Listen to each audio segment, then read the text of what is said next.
Another ugly win, Gary, but of course we'll take it, as the Huskers finally have a winning record. So that feels nice, but obviously we're getting closer and closer to bowl eligibility. And if you're thinking like me as a Husker fan, you probably think that the Huskers are definitely making a bowl game. That's where I'm at, Gary. I'll let you pour your cold water all over it. But whether or not we beat the two teams on our schedule that we should beat, Purdue and Michigan State, who's having a down year, or the tougher opponents on our schedule, I just think Matt Rhule is going to find a way to get it done. And I know your issue is injuries, but I feel like the gap in skill between the better and worse players on the team isn't that wide, and Matt Rhule's just had them ready to play. They're just persevering through every brutal injury. Hit that like button for us, please. And guys, don't forget to subscribe. And tell us in the comments, do you think that the Huskers are destined to make a bowl game this season? I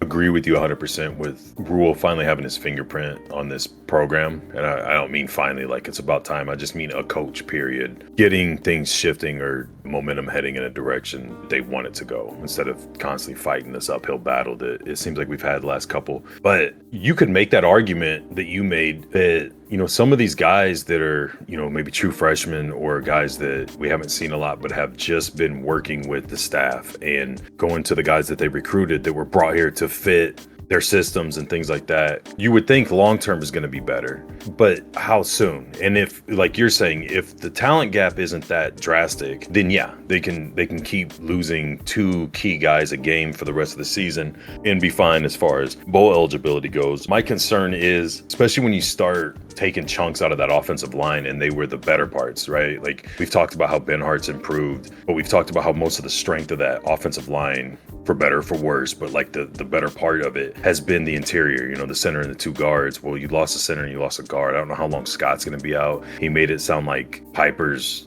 I took it as he's going to be done. Like when you say that Kemp's got an MCL injury, that's not something you bounce back the next week. So you're looking at him for a while being out. And then he goes, Ethan's looked a little bit more severe. So it's like, okay, that tells me you're looking more ACL, which is what they were working on and what he was grabbing when he was laying there. But I don't know how many games in a row this is of us losing a guy for a season. And it's the second time that I can think of since the running backs went down, Ramir and Gabe Irvin, that you've lost two critical positions in one game and you're barely over the halfway point. So I really worry that the trajectory is going in the right direction, maybe not crazy fast, but you're starting to win these games that you'd find a way to lose in previous years. And as you get into, you know, Minnesota just beat Iowa, suppose a controversial call, whatever, but there isn't a Husker fan I've talked to or read comments on that doesn't think we should have won that game, or that we didn't just all out hand them the W. So if you think we can handle them, and I hate playing this game, but it's like, and then they beat them, but I mean, we're a lot like Iowa. So,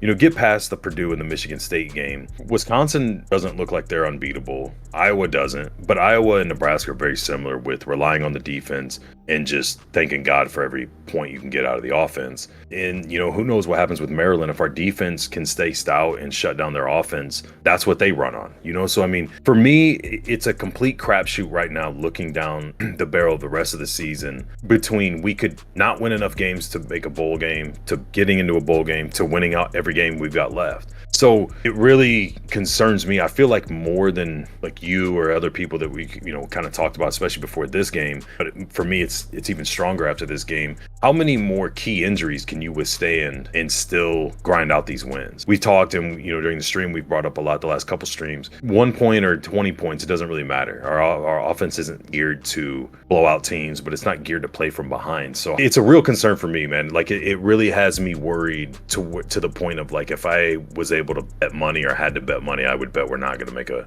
bowl game, just because you've lost all but one of your day one starters at receiver, and you're down to one of your day one guys at running back, and now you've lost some of your offensive line. Your defense, to your point, is the heart and soul of that team and where the majority of the depth is at. So as you've lost guys there, it's not as noticeable. But I just don't know how many more bodies you can lose that are that critical. You know, it's not like you're bringing in some of these guys you're seeing coming in for 5-6 plays a game. And it's like, if one of those guys goes down, that sucks. That's an injury you don't want to have to deal with. That's some depth you took a hit to. But you're talking key starters. You know, IGC gone for the season. Who knows what's going on with Kemp now? You lost Washington last week for the season. You lost Ramir and Gabe Urban. You lost Singleton for who knows how much longer. You lost your center and your guard. One of them, it sounds like, for sure for the season. So you're starting to take key positions, and look how noticeably different our defense looked when Reimer and Singleton weren't there. Now, granted, competition was different, but it's just, you can withstand some